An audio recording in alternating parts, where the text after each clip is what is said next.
கிருஷ்ணரின் ஹிருதயம் உள்ள ஒரு இடம்.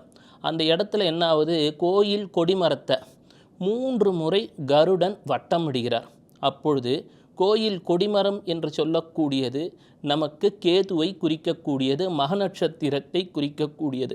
அந்த கொடியை சுமந்து கொண்டு 3 முறை கருடன் வலம் வந்தது என்பது ஒரு அற்புத அதிசய நிகழ்வாகவே பார்க்கிறார்கள். 900 ஆண்டுகளுக்கு பின்பு மீண்டும் நடந்துள்ள இந்த நிகழ்வு சிம்ம ராசிக்குள் கேது பிரவேசம் செய்யும் நேரத்திலேயே நடந்திருக்கு.